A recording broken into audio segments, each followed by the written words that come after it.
अयोध्या की महिमा तो खुद प्रभु श्री राम ने कही है।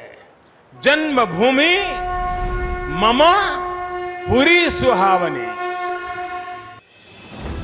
अयोध्या में जिस भव्य राम मंदिर के उद्घाटन में कुछ घंटे शेष बचे हैं, इसे बनने का ऐतिहासिक फैसला 9 नवंबर 2019 को आया था।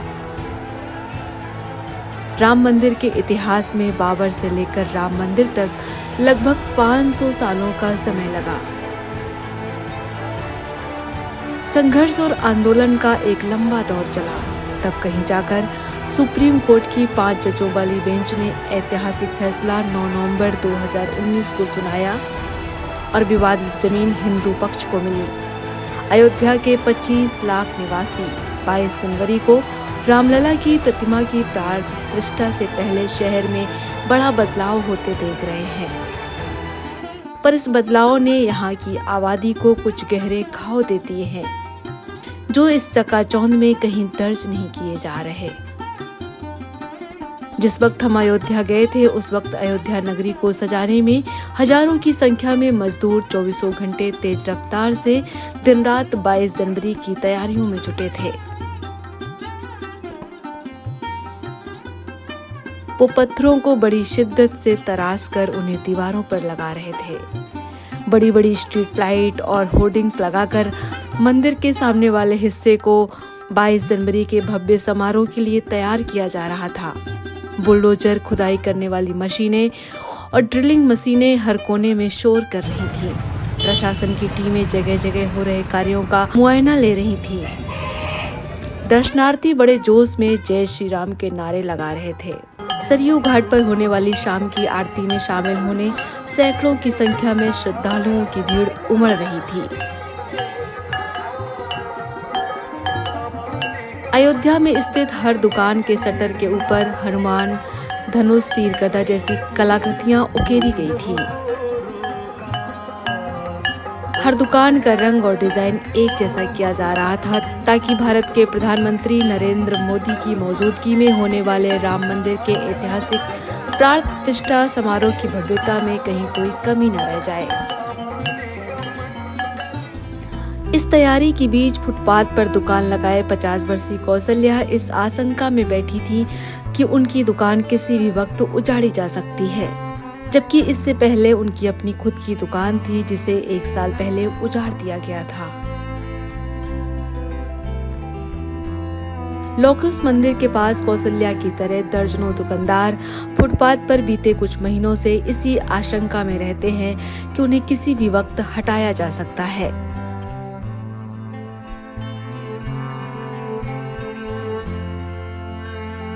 रामायण में कौशल्या राम की मां थी।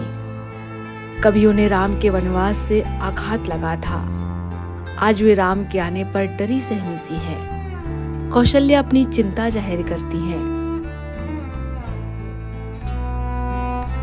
हम लोग का सुबह होता है तो हम कह रहे हैं कि आज दुकान लग पाएगा कि नहीं लग पाएगा, साग सब्जी कैसे चलेगा घर में, शाम के कैसे आएगा साग सब्जी। हर सुबह डर हाँ, हर सुबह डर रहता, हर सुबह कि कैसे छोड़ के पलाई पर कैसे आज पुलिस लोग लगाने देंगे कि नहीं लगाने देंगे। सुबह यह सोचते हैं हम लोग, कैसे चलेगा साग सब्जी। इन दुकानदारों की दुकान कभी पुलिस तो कभी परिवर्तन दल आकर हटा देते हैं। यहाँ दुकान लगाए कई दुकानदारों की अपनी खुद की दुकानें थीं, जिन्हें 1 साल पहले 23 नवंबर 2022 को शाम 7:30 बजे से सुबह 4:30 बजे तक राम जन्मभूमि वापसी मार्ग के निकट अमावा मंदिर के पास गुलेला मार्केट की 32 लोगों की दुकानों पर बुलडोजर चला दिया गया। रात भर चले कहर ने सब ढहा दिया। उस रात का जिक्र पुरुषोत्तम झा करते हैं। हमें तोड़ने से पहले बताया गया था कि हमें दुकान के बदले पहले दुकान दी जाएगी। साथ ही साथ ये था कि उसमें आपको कोई भी शुल्क नहीं दिया जाएगा। अनुमानित शुल्क था कुछ, जो कि ना के बराबर था, तो हमें यही बताया गया था। उसके बाद हमारी दुकान टूटी। टूटने के बाद ये हुआ कि आपकी दुकानें जब बन जाएगी तो आपको व्यवस्था दी जाएगी। बीते दिनों में 2-3 महीने बीत गए। उसके बाद ये हुआ कि आपको ऐसी जगह दुकान दी जा रही थी जहाँ पे ना चलने की कोई व्यवस्था थी, ना पब्लिक वहाँ पहुँचती थी। हमने उन्हें मना कर दिया। साथ ही साथ चलते समय में ये हुआ कि बाद में हमें ना कुछ व्यवस्था दी गई। हम जैसे तैसे अपनी व्यवस्था चलाने लगे, सड़कों पे दुकान लगाने लगे। पुलिस आती थी, परिवर्तन दल आता था, हटा दिया जाता था। ऐसा नहीं है कि पुरुषोत्तम यहाँ हो रहे विकास से खुश नहीं है या ये विकास विरोधी है, लेकिन इन्हें इस बात का दुख जरूर है कि इन्हें उजाड़ कर विकास किया जा रहा है। सिर्फ इन्हें नहीं, इनके जैसे हजारों दुकानदारों को बीते 1-2 सालों में इस विकास के चक्कर में उजाड़ा गया है, उन्हें विस्थापित किया गया है, उन्हें पलायन होने के लिए मजबूर होना पड़ा है। राम पथ, भक्ति पथ, जन्मभूमि पथ को बनाने और इसके चौड़ीकरण में 4000 से ज्यादा दुकानें प्रभावित हुई हैं। वहीं 1600 दुकानदारों को विस्थापित किया जा चुका है। सीमित बुनियादी ढांचे को बढ़ाने के लिए किया जा रहा सड़कों का चौड़ीकरण और शहरों का सौंदर्यीकरण लोगों के लिए परेशानी का सबब बन गया है। इस बदलाव ने लोगों के घरों और आजीविका को बुरी तरीके से प्रभावित किया है।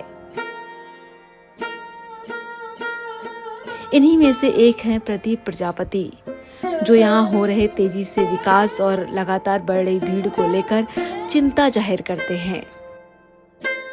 हम लोग की दुकानें थी और दुकान टूट जाने से हम लोग काफ़ी दुखी हैं। राम मंदिर बनना हमें बहुत खुशी है, बहुत उल्लास है, लेकिन राम मंदिर बनने से खुशी तो है, लेकिन हमारी दुकान चली जाने से हमें एक बहुत बड़ा कष्ट भी है कि हम अपना परिवार कैसे चलाएंगे।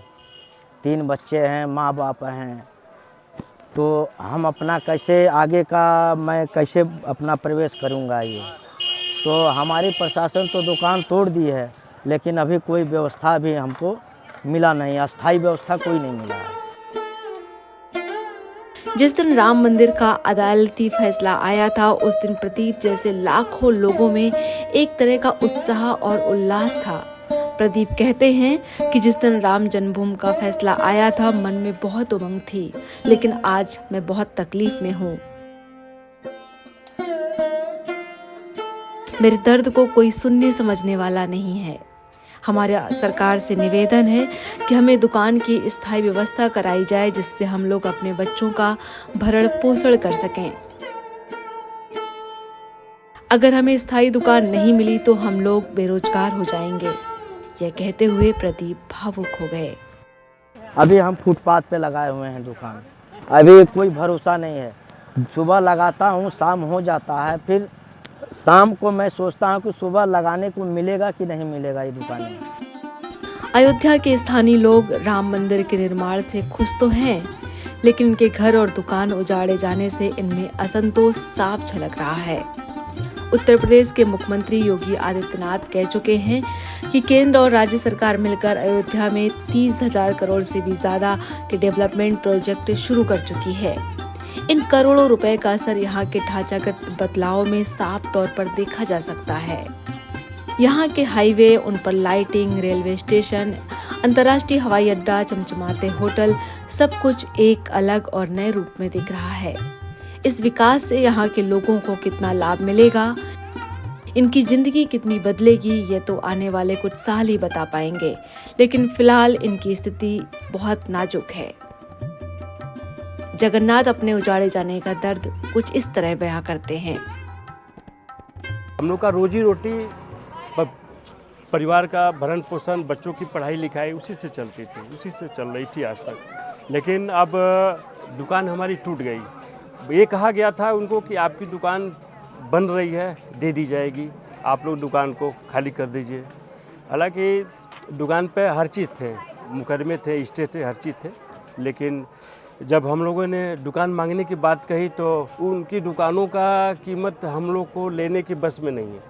इतनी उनकी ज़्यादा कास्ट है कि हम लोग ले नहीं पाए। पहले वो बताए थे कि आपकी दुकान फ्री में दी जाएगी, लेकिन अब वो बताते हैं इनके पैसे लगेंगे। इसलिए हम लोगों ने दुकान को जब नहीं ले सके तो हम लोगों ने छोड़ दिया। 22 जनवरी के भव्य आयोजन के लिए यहाँ जो बदलाव किए गए हैं, उसने अयोध्या की आबादी को कुछ ऐसे गहरे घाव दे दिए हैं जो सरकारी चकाचौंध में बामुश्किल ही दर्ज हो पा रहे हैं। राम मंदिर बनने से खुश 50 साल की आशा देवी फुटपाथ पर आ चुकी हैं। उनके पति विकलांग हैं। इनकी कुछ साल पहले दुकान उजाड़ दी गई है। अब ये फुटपाथ पर पूजा की सामग्री बेचती हैं। सुनवाई के लिए उनके पास कोई नहीं है। दुकान में अब गरीब आदमियों की सुनवाई कहाँ होती है। यहाँ से वहाँ जो चाहता है तो भगा हटा देता है, और जिसने बोला कि नहीं यहाँ हमारी साइड पड़ती है तो वो पैसा मांगता है, उसको पैसा देना पड़ता है। इतना ही अपना जो कुछ मिल जाता है सब। व्यापार मंडल से जुड़े शक्ति जायसवाल इस मंदिर निर्माण को 2024 के चुनाव से जोड़कर देखते हैं। वो कहते हैं कि यहाँ चिराग तले अंधेरा है। जो चकाचौंध आप देख रहे हैं वो यहाँ के स्थानीय निवासी और व्यापारियों के वजूद को खत्म कर रहा है। जिन्होंने वर्षों राम मंदिर आंदोलन के लिए संघर्ष किया, उनके लिए यहाँ के प्रशासन और सरकार ने ऐसा कुछ नहीं किया जिससे उनका मन गदगद हो जाता और वो सरकार की जय जयकार करते। वो अपनी नाराजगी जाहिर करते हैं। 2022 का चुनाव चल रहा था, हमें याद है कि यहीं बगल में खागे अखाड़ा है, तो वहाँ पर एक बैठक की गई थी व्यापारियों की। डिप्टी सीएम आए थे दिनेश शर्मा उस टाइम थे। उन्होंने बाकायदे कमिटमेंट किया था, उसकी रिकॉर्डिंग भी है हम लोगों के पास, कि उन्होंने कहा था कि जिनकी दुकानें जाएंगी उनको गवर्नमेंट अपनी पास से दुकान बना के देगी। लेकिन ऐसा केवल हवाई बातें थी। सरकार भी बदल गई, फिर से रिपीट का सरकार हो गई। और आपकी जानकारी के लिए बता दें कि 1 लाख रुपए मुआवजा दिया गया जिसकी पूरी दुकान चली गई। और उसके एबव में गवर्नमेंट ने अपनी दुकानें बनवाई हैं टेढ़ी बाज़ार पर। उन दुकानों का अलॉटमेंट लेटर और उनके चार्जेस हैं 15 से 18 लाख रुपए। मतलब ये सरासर यहाँ के व्यापारियों के लिए नाइंसाफ़ी इस गवर्नमेंट ने की है। अब चूँकि कोई सुनने वाला है ही नहीं है, क्या करें बेचारे व्यापारी। अयोध्या व्यापार उद्योग मंडल के अध्यक्ष नंद कुमार गुप्ता का कहना है कि अभी तक जितना विकास हुआ है उसमें 25% व्यापारी विस्थापित हो चुके हैं। अगर मंदिर के नाम पर 2024 का चुनाव वे जीतते हैं तो 50% और विस्थापित हो जाएंगे। अयोध्या में लगातार व्यापारी समाज ही यहाँ का नागरिक भी बहुत प्रिय है। जन्मभूमि के ठीक बगल में अहिराना मोहल्ला है। जन्मभूमि से 20 मीटर 40 मीटर बगल में अहिराना मोहल्ला है। वहाँ पर क्या कहते हैं, सैकड़ों सालों से रहने वाले दर्जनों परिवारों को ये लोग क्या कहते हैं, जबरदस्त झबलियाँ हटा दिए।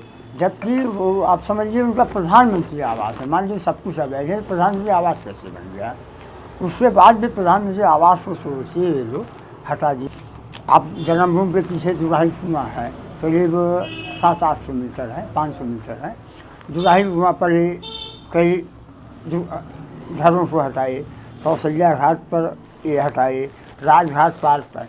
इन लगातार यहाँ के निवासियों से एक ट्रेन प्रसाद रैन बसेरा नया घाट पर है, वहाँ पर करीब 200 परिवार रहते थे।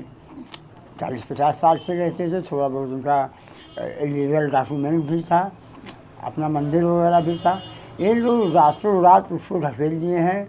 जो हनुमान जी की मूर्ति थी लंबी सी, बुलडोजर से तोड़ के लटका के हनुमान जी को रातों रात गायब, और एक आध मंदिर था उसकी मूर्ति गायब।